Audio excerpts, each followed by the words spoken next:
2 atau 3 hari lalu, saya nggak lupa, 3 orang prajurit kita gugur ditembak oleh kelompok separatis. Di mana sih sebetulnya letak sumbu persoalan itu? Ternyata pihak-pihak yang berkonflik ini belum punya pemahaman yang sama tentang apa sebetulnya persoalan di Papua.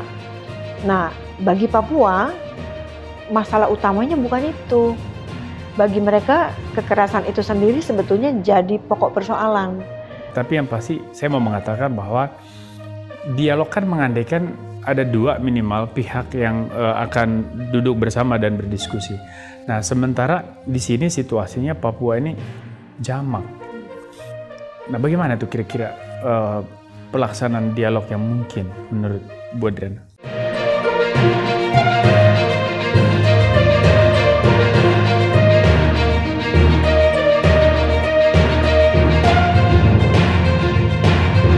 Sobat Boni sekalian, jumpa lagi di Paradigma Boni Hargens. Salam waras, salam Indonesia. Kali ini kita akan mendiskusikan tema yang serius dan juga penting bersama seorang peneliti, seorang akademisi yang sudah melalang buana kemana-mana dan punya reputasi yang luar biasa. Kita kenal semua Ibu Dr. Adriana Elizabeth. Beliau lama dikenal sebagai peneliti dari Lembaga Ilmu Pengetahuan Indonesia atau LIPI, ya. Dan juga sekarang masih aktif mengajar ya Bu ya? Masih aktif. Baik, kita akan mendiskusikan soal paradigma baru untuk Papua. Ini sebetulnya bukan istilah yang baru, tetapi dihidupkan kembali oleh Fox Point Indonesia belum lama ini. Paradigma baru ini lebih mengarah kepada pembangunan Papua pada sektor non-infrastruktur. Artinya penekanannya pada pembangunan sosial, pembangunan manusia. Seperti apa paradigma ini? Apakah sesuatu yang feasible? Apa saja tantangannya? Apa saja bentuk-bentuk konkret di dalam mengimplementasikan gagasan ini? Kita akan berdiskusi dengan Dr. Adriana Elizabeth. Ibu barangkali bisa cerita kira-kira dari pengalaman Ibu puluhan tahun meneliti Papua, menyatu dengan masyarakat Papua. Kira-kira apa sebetulnya yang kurang dari penanganan situasi Papua sampai hari ini? Kita saat ini berdiskusi 2 atau 3 hari lalu, saya nggak lupa, 3 orang prajurit kita gugur ditembak oleh kelompok separatis. Dan belum lama dan seterusnya ke belakang itu ada rantai kekerasan selalu menjadi berita biasa. Ya, seakan-akan itu tayangan harian. Nah, ini tentu mencemaskan tidak hanya bagi negara tetapi tentu bagi seluruh elemen masyarakat. Di mana sih sebetulnya letak sumbu persoalan itu? kalau bicara Papua nih bisa lama banget nih membahasnya gitu. Tapi saya mungkin fokus ke pertanyaan Pak Boni tadi ya. Kenapa situasi di sana masih seperti hari ini ya? Ada konflik bersenjata, kekerasan meluas dan sebagainya.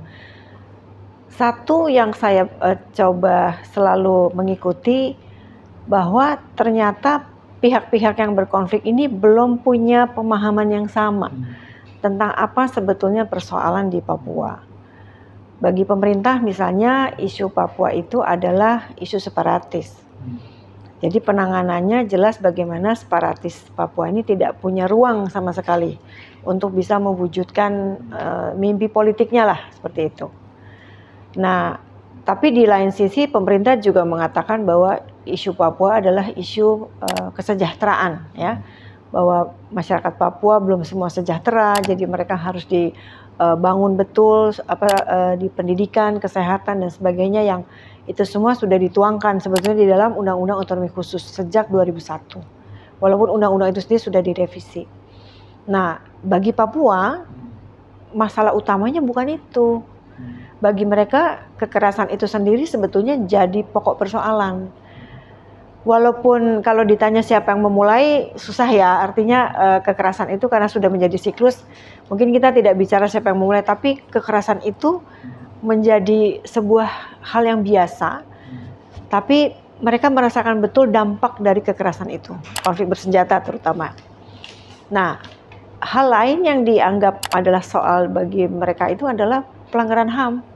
Jadi ada operasi militer, kemudian ada pelanggaran HAM, ada dampak dari konflik itu sendiri. Nah, itu dari situ saya melihat ada perbedaan nih memahami persoalan di Papua itu sebenarnya gitu.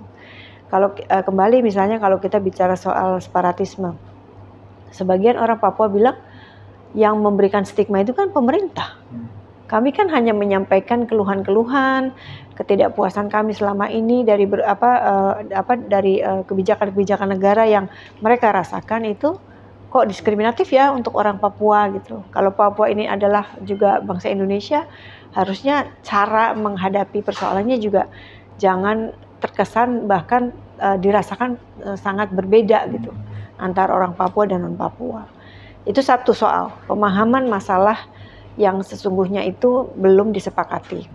Kita lihat sangat jelas pemerintah selalu melakukan pendekatan pembangunan ya untuk meningkatkan kesejahteraan. Kemudian pada saat yang sama melakukan pendekatan keamanan negara. Karena mempertahankan teritori Indonesia itu menjadi sangat prioritas.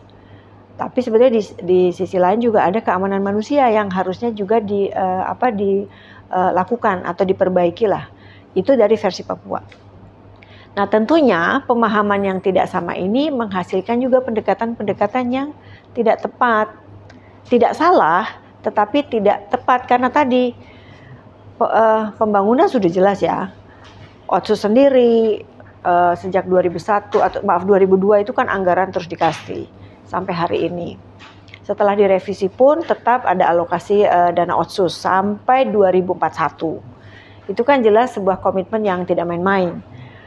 Kemudian kita lihat ketika sekarang menghadapi kelompok bersenjata pun pemerintah mulai mengubah pendekatan yang disebut oleh Panglima TNI ya di akhir tahun lalu itu pendekatan non-militer, pendekatan humanis. Itu jelas ada komitmen untuk memperbaiki Papua. Tapi bagi masyarakat Papua pendekatan itu saja tidak cukup.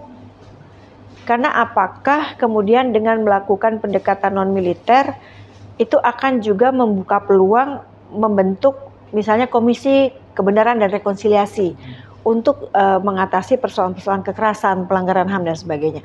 Itu yang selama ini menurut saya belum ketemu gitu. Pemikirannya semua tidak salah kalau menurut saya, cuman ketika kita tidak punya pemahaman yang sama, pendekatan yang dilakukan pasti menjadi sifatnya parsial-parsial.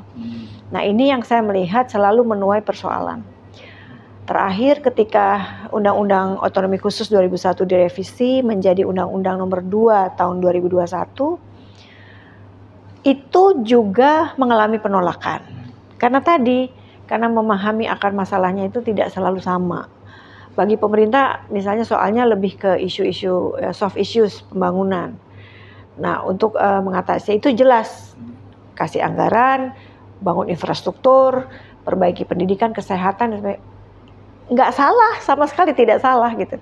Tetapi bagi Papua bukan hanya itu gitu. Nah itu selalu yang tidak ketemu. Memang ini sesuatu yang tidak mudah pasti ya Bu ya.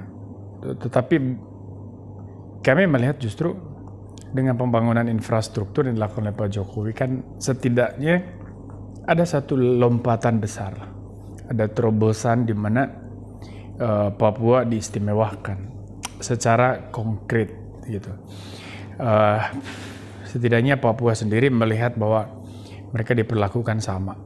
Jalan dibuka, terus kemudian jembatan dibangun, pasar dibuka dan semuanya.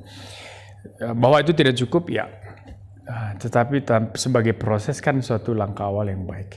Tinggal nanti mungkin penguatan ke pembangunan manusianya, sosial. Tapi saya tertarik tadi yang Ibu katakan soal mungkin secara teoritis kita bisa pakai istilah national security approach versus yang namanya human security approach. Nah, dua pendekatan ini memang selalu menjadi perdebatan dan biasa diterapkan dalam konteks penanganan konflik. Nah, kira-kira tantangan apa sih yang membuat rumit semua paradigma ini diterapkan di Papua, terutama yang kedua, human security approach, pendekatan yang berbasis kepada keamanan manusianya. Nah, apa sih hambatan sebetulnya, Bu? Sebenarnya keamanan manusia kan banyak juga ya, Pak Boni, aspeknya ya. Kita kalau bilang keamanan manusia itu bukan hanya keamanan diri dari konflik itu sendiri, tapi juga ada soal pangan di situ, soal ekonomi, soal kelestarian lingkungan dan sebagainya gitu. Nah itu menurut saya sebenarnya sebagian sudah masuk di pendekatan pembangunan ya, di Otsus itu sendiri misalnya. Tapi persoalan-persoalan yang sifatnya non-fisik ini yang menurut saya belum sepenuhnya menjadi concern, terutama belum maju menjadi sebuah kesepakatan untuk diselesaikan. Saya ambil yang paling terakhir lah ya, perkembangan di Papua dengan dinamika konflik yang sangat tinggi. Dampak dari konflik menyebabkan masyarakat kampung harus meninggalkan kampung mereka. Dari kasus konflik 2018 sampai sekarang, terus yang terakhir kan di Kiwirok ya, di Pegunungan Bintang. Kalau kita kembali ke tata cara adat di Papua, mungkin juga kita bisa temui di Indonesia bagian timur secara umum, tanah itu adalah identitas. Ketika orang harus pindah dari tanahnya, dari kampungnya, dari tempatnya, itu sama saja hidup mereka hilang. Nah, pandangan orang yang tidak mengerti soal-soal adat yang sangat rigid ini berpikir, kok repot sekali sih orang-orang ini, nggak mau diatur dan sebagainya. Padahal itu salah satu bentuk keamanan manusia. Dia merasa disitulah tempat dia, disitulah alam itu memberikan kehidupan.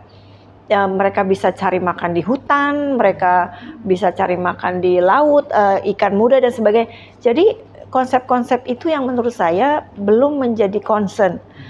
Makanya kenapa keamanan manusia ini menurut saya harus dipahami betul dan dilihat dalam konteks masyarakat Papua yang secara adat masih sangat-sangat kuat ya. Termasuk sebenarnya di dalam penyelesaian konflik. Kenapa kemudian saya dan teman-teman di LIPI ya, sekarang namanya sudah ganti ya Pak Boni, namanya BRIN ya. BRIN. Ya. Jadi teman-teman dengan saya itu sudah mengusulkan sebuah pendekatan dialog. Itu bukan pendekatan yang kita usulkan secara bermain-main gitu ya, soal atau mengikuti yang sudah ada gitu, tapi itu betul-betul dari kearifan lokal. Di Papua itu, ini baru beberapa waktu lalu teman juga menginformasikan ada model penyelesaian konflik yang mereka sebut dialog muna-muna. Intinya sama, duduk bersama, bicara, kita sepakati mau diselesaikan bagaimana. Itu kata kunci sih, dialog ya Bu ya. Cuman pertanyaannya kan, bagaimana dialog itu bisa dibangun?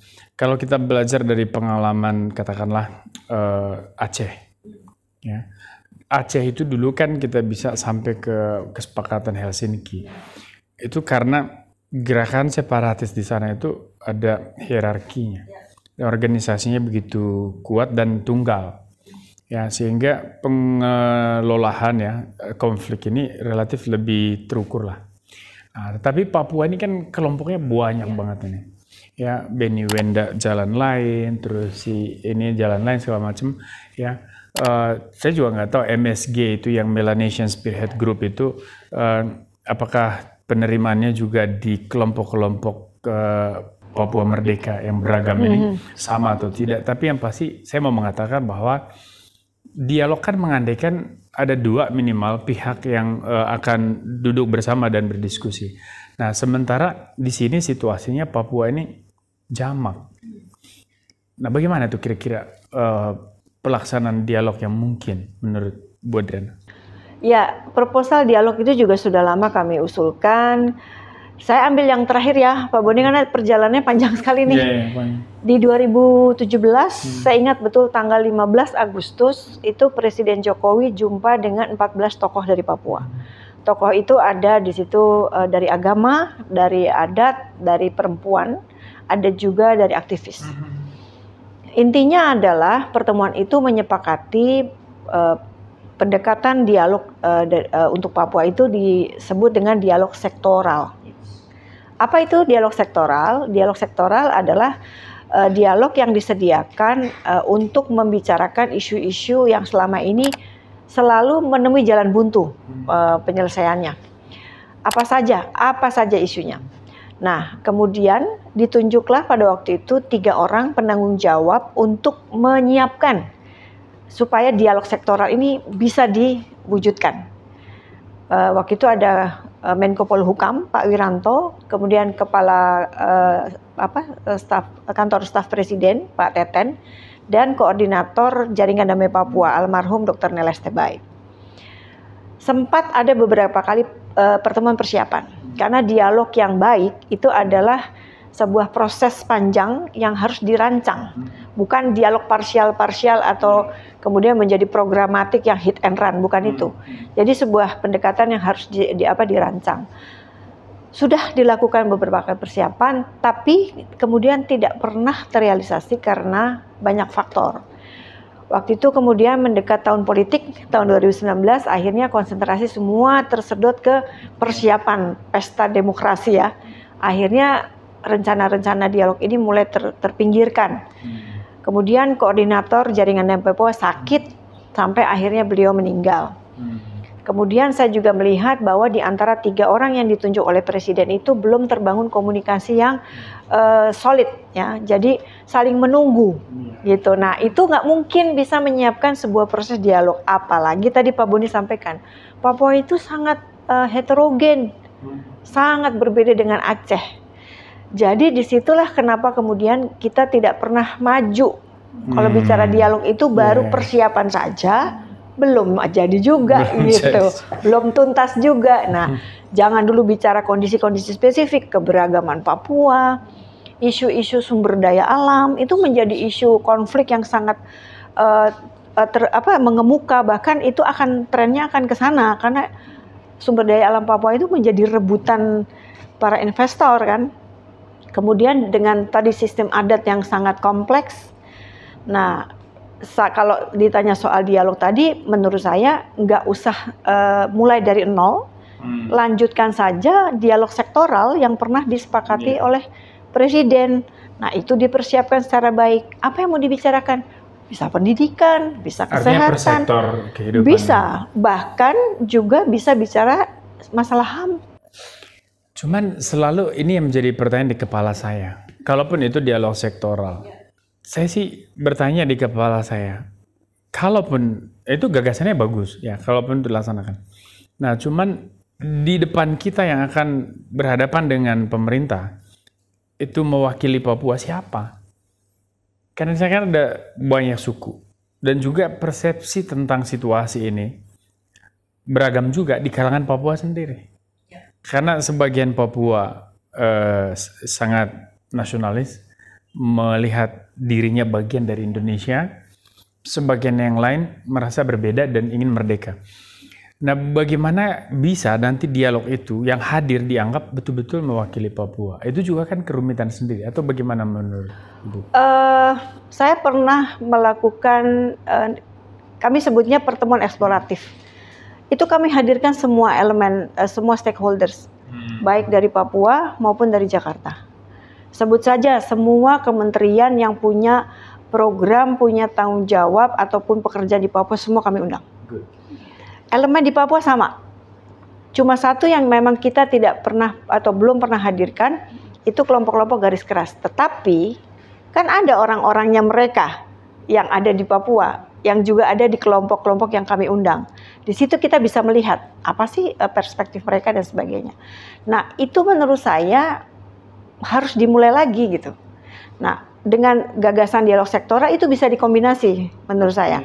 Jadi diundang elemen itu, tapi specifically kita diskusikan atau kita bicarakan soal bagaimana ya menata sistem pendidikan Papua misalnya dan sebagainya seperti itu. Ini luar biasa. Saya juga apresiasi ketika tiba-tiba Panglima atau Pak Kasat waktu itu mengatakan Papua butuh pendekatan humanis. Non-militer. Dan itu disampaikan langsung oleh petinggi Tentara Nasional Indonesia. Tetapi lagi-lagi pertanyaannya nanti kan, apa iya ini bisa ada jaminan bahwa konflik akan selesai kalau katakan pendekatan non-militer menjadi dominan? Atau katakanlah TNI dikurangi jumlahnya di Papua, lalu konflik akan selesai. Saya agak ragu karena dari pengalaman saya beberapa kali kunjung ke Papua, dialog, diskusi sampai hari ini dengan teman-teman Papua, dengan banyak orang yang juga concern dengan isu Papua, sepertinya memang ada kecenderungan konflik ini sendiri dilihat sebagai bisnis oleh beberapa pegiat gerakan separatis di Papua, termasuk oleh pihak lain lah. Juga dilihatnya ini juga sebagai gerakan politis, tentu gerakan politis. Artinya bahwa sepanjang ada kepentingan dia bisa hidup kembali. Sepanjang ini berurusan dengan uang, dia bisa hidup lagi. Nah, katakan pendekatan humanis jalan, mungkin saja kita akan melihat bahwa jumlah personil TNI kita akan berkurang, lalu pendekatan dialog tadi berjalan seperti yang dikatakan Ibu Adriana. Tapi saya justru agak ragu bahwa konflik itu akan tuntas. Justru akan muncul organisasi-organisasi baru, orang-orang baru, tokoh-tokoh baru yang mempelopori separatisme itu. Nah, teman-teman, nanti Bu Adriana mungkin akan lebih menjelaskan atau membantah apapun setelah kita jeda sebentar. Terima kasih. Saya sendiri berdasarkan observasi saya, Bung Adrian, konflik Papua itu bisnis. Yang diuntungkan siapa? Ya orang seperti Benny Wen dan segala macam. Ya bahkan untuk bertemu Benny kan harus ada tarifnya. Tetapi pertanyaannya adalah apakah atau apa jaminan bahwa setelah dialog selesai, katakan kedua pihak ini puas dan kemudian konflik akan menurun, apa jaminannya bahwa tidak akan muncul kelompok-kelompok baru? Karena saya melihatnya di sini sebetulnya bukan sekedar ada bara api yang butuh dipadamkan, tetapi bahwa banyak titik yang bisa menjadi atau berpotensi menjadi sumber bara api itu. Nah, bagaimana kita bisa menjamin apapun resolusi konflik yang diterapkan ini tidak melahirkan konflik-konflik baru di masa depan? Gimana itu? Jadi dialog ini salah satu pendekatan yang menurut saya belum pernah dicoba. Jangankan dicoba, disiapkan aja belum. Nah, pendekatan yang lain kan sudah dilakukan. Nah, pendekatan yang baik itu harus dia bersinergi. Kalau pendekatan pembangunan itu akan lancar kalau ada jaminan keamanan. Makanya ada pendekatan keamanan. Tetapi pendekatan keamanan belum tepat karena belum memperhatikan aspek kemanusiaan.